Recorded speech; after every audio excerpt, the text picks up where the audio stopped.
Welcome to this episode of the Erasing Shame podcast, the digital outreach of Christian Asian mental health. I'm your host, TJ Chuang, and also the director of Christian Asian Mental Health, which shall be abbreviated CAMH. And this is the June 2023 update.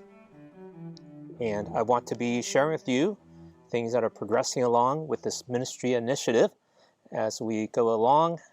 In addition to the previously weekly episodes of Erasing Shame podcast, I also want to jump in here and give you a personal and ministry update so that you can keep up with all the activities that we are a part of, collaborating and partnering with churches and ministries, individuals and organizations here in the United States of America.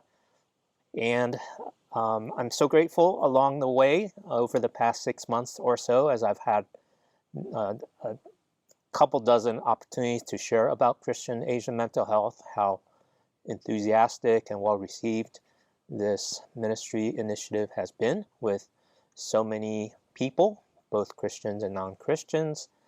And we've had 4 opportunities I want to highlight of developing partnerships and collaborations that are happening around the country, and about a dozen others that are in process, and then also give you an update of what I'm thinking about regarding Erasing Shame podcast. So over the past month, I've had 2 or 3 opportunities to share my personal testimony, which I've found to be a great starting point to share about my own life, giving a background context for where I've come from and why I'm a part of starting Christian Asian Mental Health. And of course, Erasing Shame is a part of that story. And for those of you that are new to the Erasing Shame podcast, we started this in 2018. We're over 130 episodes now, and over the past 6 to 9 months, we've had weekly episodes of Erasing Shame podcast as a part of encouraging Christian Asian mental health. And we formally came under the auspices, I think is the technical term, for nonprofit donations to come through with our umbrella organization, Asian American Christian Collaborative.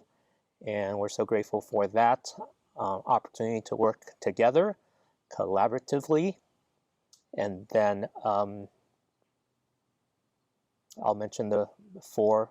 So yeah, in the show notes, I'll add a couple links to the opportunities I've had to share about my own story with mental health, my lived experience.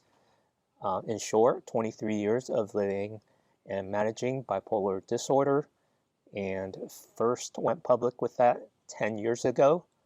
And then the last, it would be 4 or 5 years, cultivating more conversations about it through the Erasing Shame podcast. And then over the past 8 months, developing this ministry initiative with my good friend, Jeff Lee, to do some more formal activities around advancing care and compassion through Asian American churches and churches that have Asian Americans.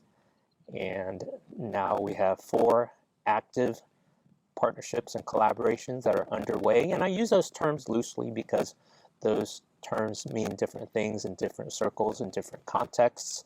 But these are working relationships where I'm helping churches develop their mental health ministries.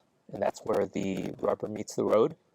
And you may have heard in some previous episodes, and I know there's new people that are coming to listen or watch the Erasing Shame podcast along the way. So along the way, I've gotten to meet dozens of people who know about and listen to the Erasing Shame podcast. I don't get a lot of feedback in terms of comments or messages through social media, though I certainly would welcome that. And there'll be a call to action at the end of this episode inviting you to do that, to help me discern what is best use of my time and connecting with you over the course of this summer in 2023. As we all have a lot of activities going on, but I want to be doing well as I can with my own self-care and invite you to be a part of my community care. So we're caring for each other. So let me jump right to what's happening in terms of active collaborations, partnerships. So I've got 4 churches that I'm actively resourcing and finding ways to develop their mental health ministries in their churches. So one's in the Los Angeles area, with whom I've worked most actively over the past 2 months, developing and resourcing their sermons, stories, seminar, and on the way to launching support groups. So that's very exciting. And then one in Houston, Texas. I got to be there the first week of May and had a great conversation for a couple hours. That church already has a counseling center, and they're eager to get started with not only their annual mental health conference, which they've done 2 or 3 years of already. They have a counseling center as part of their church where people can come in for Christian counseling. And then we're collaborating on developing stories that can provide encouragement over the course of the year between those annual conferences and mobilizing lay people for support groups. And then there's one church I'm working with in the Washington, D.C. area that I hope to visit in June with. And it happens to be my mother's church in Rockville, Maryland. And then one in Chicago, Illinois, the Chicago area. And they just kicked off their mental health discussions in the church with a weekend retreat over Memorial Day weekend. Now, part of navigating these collaborations and partnerships is making sure we have clarity about permission and how to talk about those churches. So at this point, they're going to go unnamed, but I wanted to share with you a quick overview and update that we've got 4 corners of the continental 48 states in the USA that are participating collaboratively and working with what we're doing here at CAMH, and that is so very encouraging. And I've got nearly a dozen others that I'm in conversation with about when those churches and perhaps even a few ministries are ready to take the next step in implementing one of the 4 S's, one or more of the 4 S's, a very simple, practical, doable framework for how to develop and launch and have mental health ministry in their churches, sermons, stories, seminars, and support groups.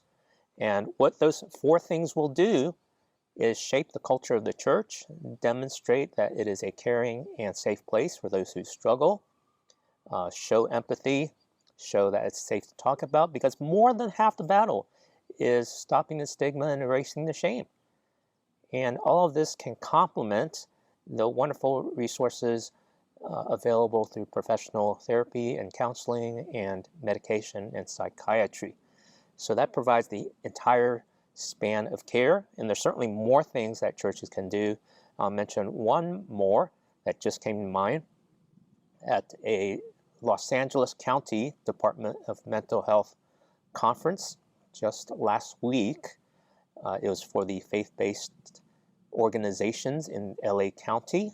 Over 600 people attended this conference, and one church that is mostly Asian American actually had like 15 to 18 of their staff and team members attend that conference. And so that was just tremendously encouraging.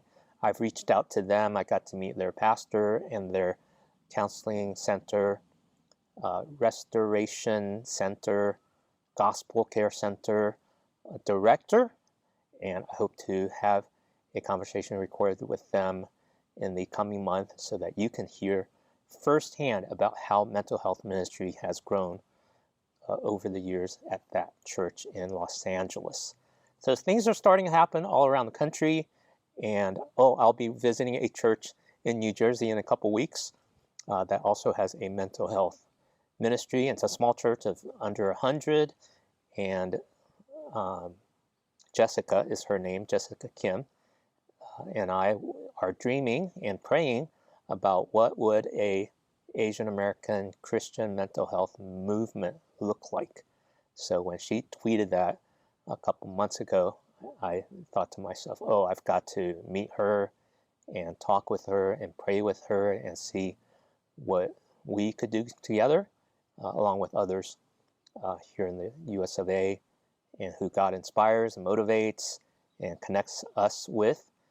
We know that it is a much bigger thing than any one or two or three of us can do.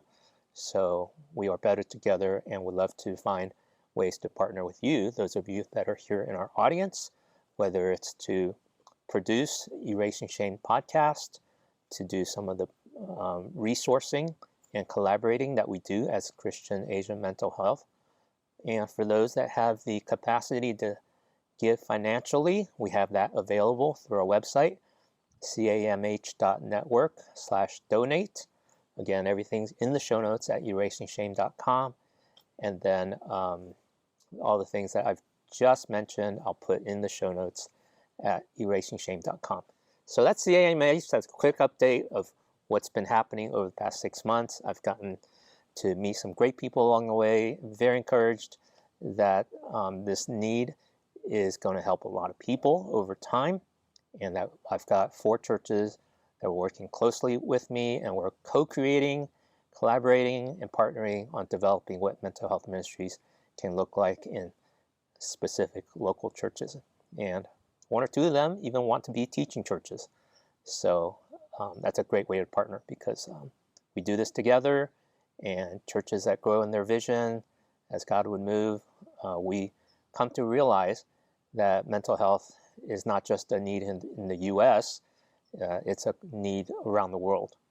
And so if God provides people and financial resources and those who know how to build organizations and do things that are more sustainable, right now it's all volunteer by me and a few friends along the way. We've got 2 billion people in Asia that have mental health needs. Not all 2 billion, but at least 20% of them, and it's a public health situation. The crisis is very poignant in developed countries like South Korea and Japan. And then there's a tweet and an article that I'll link to in the show notes at erasingshame.com, that mental health is the greatest mission field, the greatest felt need of the 21st century. And so it's not just 2 billion people in Asia, it's potentially 8 billion people around the world. It's the wide open door for the gospel to show up in a tangible way, to care for people, to give hope and healing in Jesus Christ, along with all the other resources that are available here in this world, but ultimately having a connection, a personal connection with our Creator God, who loves us and cares for us so deeply at our most poignant point of need in our mental and emotional and relational and spiritual need, health. That's a wonderful thing that we as the church can bring to people. So I'll close with a thought and then one for Erasing Shame. So one of the previous directors, national directors for the National Institute of Mental Health, Dr. Thomas Insel, wrote a book titled Healing. I'll add a link in the show notes. And he noticed that after 10 to 15 years in the healthcare industry, working with psychology and psychiatry, that individuals who struggle with mental and emotional health, that therapy, counseling, and medication is helpful, but for their long-term recovery, they need 3 things. And they all start with the letter P. Individuals who struggle for long-term recovery need 3 Ps. That's people, place, and purpose. And you know what? For those of us that are people of faith, that so much sounds like the church. The church and faith community is the only place that gather Asians and Asian Americans on a weekly basis and can provide that place of belonging, community, and care, and meaning, and purpose, and that's what's able to get us through the challenges and the suffering of life. So I'd love to connect with you, join us on this process and this journey of bringing mental health and emotional fitness to all of our communities. And then for this podcast, Erasing Shame, I'm going to perhaps slow down on the production cycle. Every week, producing the episodes is a joy. I'd love to hear your encouragement. Add a comment on Spotify. We're now hosted on Spotify, so if you use the Spotify app, there's a reply button. What do you think about this episode? There's links at the erasingshame.com website. You can send in an anonymous voicemail. You can send in a message. I really would appreciate a like, a review, a rating at the Apple Podcast app or store, on Google Play, on Android, wherever else you listen to this podcast, on YouTube, on Facebook, on Twitter, on Instagram. Then I will be encouraged to do these episodes more frequently. But if I don't hear from too many of you, then I might slow down on the production on a as available basis rather than pushing for the weekly episode that I've been eager to do and delighted to do. But I'm turning 57 this summer, so I want to pace myself well for the long game, and I want to serve this community as long as I can, but I would love to serve together with others of you, those of you that are younger, show you how I do things. It's an open source effort. I love to collaborate. I love to connect with people. Let's do this together. Let's advance compassion and care for Asians and Asian Americans in the U.S. and around the world, and bring hope and healing to the glory of God and to the well-being of many. So thank you for listening to and watching this episode of the Erasing Shame podcast, a digital outreach of Christian Asian mental health.